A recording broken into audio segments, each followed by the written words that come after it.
siapa yang paling bertanggung jawab atas kematian Vina dan Eki kalau 2 DPO itu dihilangkan? Proses penyidikan DPO ada 4. Pelimpahan kejaksaan pun ada 4. Bahkan di proses persidangan hingga vonis pun DPO masih berjumlah 4. Lalu ujuk-ujuk setelah 8 tahun menjadi 3 DPO-nya. Dari situ saja sudah tidak sinkron, bukan? Lalu hari ini mendadak dari 3 menjadi 1. Sidang pengadilan. Dan itu harus dilakukan oleh. Kenapa? Saya tidak pernah melakukan itu. Saya bocorin sedikit. Besok Linda sudah ada panggilan di Polda Jabar, Polda Jawa Barat. Kemungkinan kami belum bisa mendampingi dan Linda juga masih meminta waktu karena anaknya sakit. Orang yang turut serta dalam kasus pembunuhan, ataukah dia hanya sebagai perantara, ataukah dia mengetahui tapi tidak lapor? Guys, pengacara dari keluarga almarhum Vina tidak terima di saat 3 DPO yang tadinya sudah ditetapkan menjadi 1 DPO saja. Pengacara dan keluarganya tidak terima atas hal tersebut. Berikut informasinya.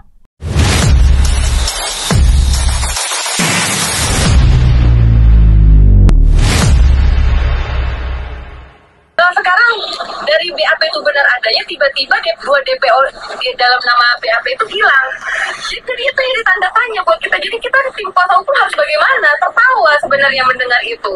Dari BAP turunannya turun ke putusan, ya kan? Jadi semua sama menyatakan, BAP menyatakan ada 3 nama itu. Putusan menyatakan ada 3 nama itu. Lalu tiba-tiba pada saat 1 DPO tertangkap, 2 DPO-nya dinyatakan fiktif. Tidak ada fiktif. Itu harus bertanggung jawab. Siapa yang bisa bertanggung jawab? Silahkan. Saya mudah-mudahan Bapak Presiden bisa turun tangan dalam hal ini. Tidak ada lagi yang bisa menyelesaikan ini kecuali memang Bapak Presiden Joko Widodo. Jadi ya, karena pihak masyarakat ya, jadi kan tidak bisa. Mungkin aja pihak masyarakat sekarang sudah hilang kepercayaan. Iya. Justru iya dong. Jadi gini, 8 tahun tidak tertangkap isu yang tersebar. Tetapi ada cerita baru bahwa mereka mencabut keterangan. Ya. Oke, kita maklumi itu memang SOP. Ya. Tetapi sekarang ketika 8 tahun ya tidak terungkap, tiba-tiba sudah 1 tertangkap, hilang lagi 2 DPO itu. Bagaimana dengan keluarga korban yang sudah menunggu? Gitu. Bagaimana ini? Terus kami ini mau cari keadilan kemana? Ya, berarti Bapak Presiden harus turun tangan ini, Pak. Mungkin masih banyak pina-pina yang lain, eki-eki yang lain yang tidak terungkap juga. Sekian lama menunggu, sekian lama berharap akan ada keadilan, tahu-tahu sudah dapat 1 orang, 2-nya dihilangkan. Dan tidak ada yang bisa bertanggung jawab, udah. Guys, jadi pengacara Vina sudah sangat kesal dan tidak terima ya atas dihilangkannya 2 DPO dari 3 DPO ya guys ya, yang mungkin tadinya sudah dari awal ditetapkan ada 3 DPO yang masih dalam pencarian. Dan setelah kemarin 1 orang ditemukan, yaitu Peggy Perong yang ditangkap di Bandung. Bahkan Peggy Perong itu pun juga sampai saat ini masih viral beritanya karena dia tidak mengaku bahwa dia bersalah. Oke, 1 orang sudah ditangkap, namun dengan gampangnya polisi bilang dan menghilangkan nama 2 DPO lagi. Dan ibarat kata seakan sudah mau menutup kasus ini seperti itu. Tentunya banyak yang tidak terima dari hal tersebut. Paling yang tak terima itu adalah keluarga dari Vina. Pengacaranya keluarga Vina yang selama ini menantikan 8 tahun kasus ini baru terungkap sekarang gitu loh. 1 orang tertangkap, masa 2-nya dihilangkan. Ini yang membuat pengacara tidak terima dan bahkan ini meminta kepada pemerintah atau Presiden Jokowi untuk turun tangan dan membantu kasus ini. Karena kepada siapa lagi kita mengadu, kata pengacara tersebut, kalau bukan kepada Presiden. Tidak mau tahu, kami tahunya yang berdasarkan keputusan itu ada 2 nama lagi. Pada proses penyidikan DPO ada 4. Pelimpahan kejaksaan pun ada 4. Bahkan di proses persidangan hingga vonis pun DPO masih berjumlah 4. Lalu ujuk-ujuk setelah 8 tahun menjadi 3 DPO-nya. Dari situ saja sudah tidak sinkron, bukan? Lalu hari ini mendadak dari 3 menjadi 1. Yang 2 dianggap fiksi atau fiktif. Oke, ingat, di saat seseorang hilang dari daftar DPO, itu tidak mudah, ada tahapannya. Dan itu ada ketentuan di pasal 78 KUHP. Ingat itu. Maka penghilangan 2 DPO hanya berdasarkan statement tanpa penjelasan yang jelas, oh tentu tidak bisa. Dan itu ada tahapan-tahapan tertentu. Tidak mudah menghilangkan seseorang dari daftar DPO. Mengapa tidak mudah? Lagi-lagi seperti aku jelaskan di awal, ada ketentuan yang diatur di pasal 78 KUHP. Penjelasan di pasal 78 KUHP hanya bisa dikecualikan untuk kasus korupsi. Guys, parah banget ya guys, yang tadi aja awal kasus ini terjadi ternyata tuh ada 4 DPO loh awalnya, 4 DPO. Namun karena sudah 8 tahun berlalu kasus ini, yang tadinya 4 menjadi 3 DPO saja gitu. Dan yang 3 DPO tadi karena sudah ditemukan 1 orang DPO dan diamankan, maka 2 DPO lainnya dihilangkan alias dibilangnya itu fiksi atau fiktif guys. Dan mungkin seakan-akan mau menutup kasus ini seperti, namun ya banyak pihak-pihak yang tidak terima dong, kayak seperti keluarga dari almarhum Vina, sahabat-sahabatnya, belum lagi netizen yang mengawal kasus ini juga karena ini sudah viral kasusnya dan menjadi suatu yang diperbincangkan ya di publik. Dan sumpah sih guys ya, kasihan kepada almarhum Vina korban di sini dan juga almarhum Eki gitu loh. Takutnya kalau begini, kejadian begini itu bisa merugikan, mungkin ada Vina-Vina yang lain di luar sana yang membutuhkan keadilan, Eki-Eki yang lain gitu loh. Kayak sumpah sih guys ya. Ayo nih, bagaimana tanggapan kalian melihat kasus ini? Caranya Pak, harus disampaikan oleh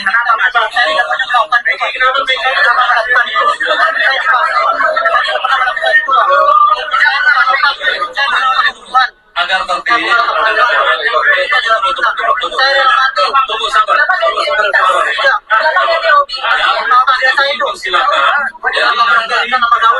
Saya tidak pernah melakukan pembunuhan itu. Ini fitnah. Saya rela mati. Saya rela mati. Rekan-rekan, tolong tertib. Nanti kita sama-sama mendengar. Guys, kalian percaya nggak sih kalau ternyata ini Peggy Setiawan yang sudah ditangkap ini adalah pelakunya guys? Karena di saat diwawancara oleh media itu sama sekali dia tidak mengaku, saya bukan pelakunya pak, saya bukan pembunuhnya, saya bukan otak dari pembunuhan Vina, saya rela mati, saya rela bersumpah, saya bukan pelakunya, saya hanya dipaksa untuk mengaku seperti itu. Guys, bingung sih ya antara percaya atau tidak gitu loh. Tapi jarang-jarang juga ada tersangka yang sudah ditetapkan sebagai tersangka, yang sudah diamankan polisi, terus mengelak gitu loh. Dan saat diwawancara dia itu mengaku dia bukan pelakunya gitu loh. Kebanyakan kan kayak yang diam aja, nunduk. Tapi ini memberontak dan memberitahukan saya bukan pelakunya, saya hanya dipaksa gitu dengan mimik muka yang sedih. Tapi kita nggak tahu juga ya guys, kita tidak bisa memastikan dia itu benar pelaku atau tidak. Atau mungkin dia juga memang terlibat dari kasus ini, cuman bukan dia pelaku utamanya, dia hanya ikut-ikutan. Atau bisa jadi dia yang pelaku utamanya. Ini masih rancu banget. Dan bagaimana menurut kalian melihat dari pengakuan Peggy Setiawan yang tidak mengaku rela bersumpah bukan dia pelakunya di depan banyak orang dan di depan publik? Saya bocorin sedikit, besok Linda sudah ada panggilan di Polda Polda Jabar, Polda Jawa Barat. Kemungkinan kami belum bisa mendampingi dan Linda juga masih meminta waktu karena anaknya sakit. Gitu. Jadi supaya terang benderang, nanti ketika Linda ini muncul, apakah Linda ini yang diduga oleh kita selama ini atau oleh masyarakat Indonesia ini adalah orang yang turut serta dalam kasus pembunuhan, ataukah dia hanya sebagai perantara, ataukah dia mengetahui tapi tidak lapor? Kan ada kemungkinan.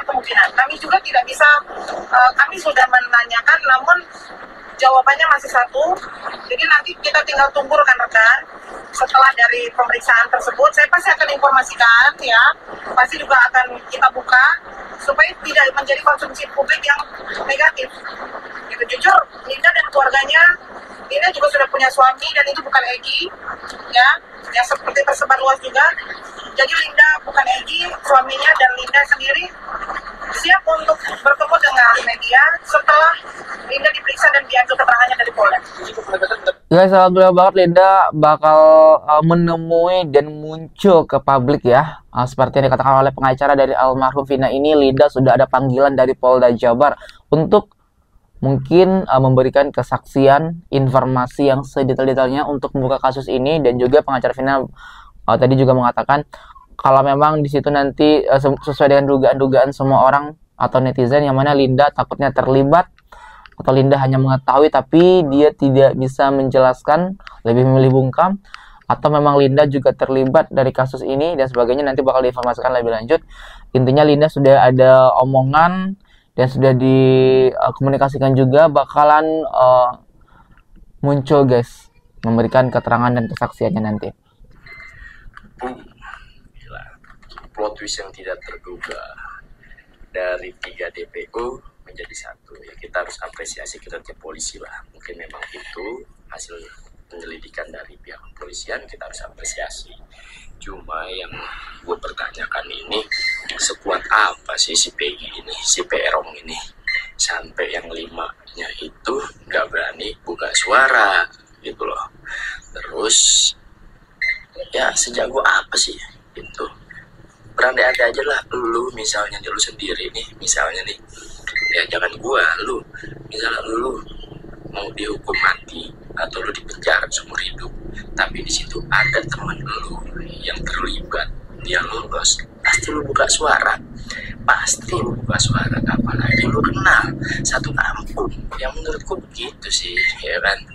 Terus yang jadi pertanyaan gue juga, kenapa nggak dipertanyakan gitu loh saat kejadian itu kan, info dari lingkungan sekitar, dari tetangga gitu kan, dan dari orang tua tersebut bilang si Peggy ini lagi di Bandung. Apa gitu kan, kenapa nggak dipertanyakan? Ya cuma plot twistnya tak terduga lah gitu lah. Terus menurut gue kalau misalnya sampai bener 5 orang ini takut gitu ya sama si Peggy gitu kan, sampai bungkam gitu, ya menurut gue lucu gitu loh, 5 lawan 1 di dalam sel gitu kan. Gue berani taruhan, iya gue megang 5, iris kuping gue pakai tahu. Kalau misalnya memang 5 ini alasannya takut gitu kan, ya gue nggak habis pikir aja sih gitu. Iya guys, jadi itulah informasi mengenai kasus Vina Cirebon, yang mana pengacara Vina tak terima yang 3 DPO tadinya sekarang menjadi 1 DPO, dan 2 DPO dianggap fiktif atau fiksi. Dan juga mengenai Peggy Setiawan yang sudah ditangkap namun tidak mengaku dia adalah tersangka atau terlibat dari kasus pembunuhan Vina. Guys, kalau menurut kalian sendiri, bagaimana melihat kasus ini yang masalah 3 DPO dihilangkan menjadi 1 DPO, dan Peggy Setiawan apa pelakunya atau tidak? Berikan komentar di bawah sebanyak-banyaknya. Aku dari BSTV mengucapkan terima kasih dan sampai jumpa.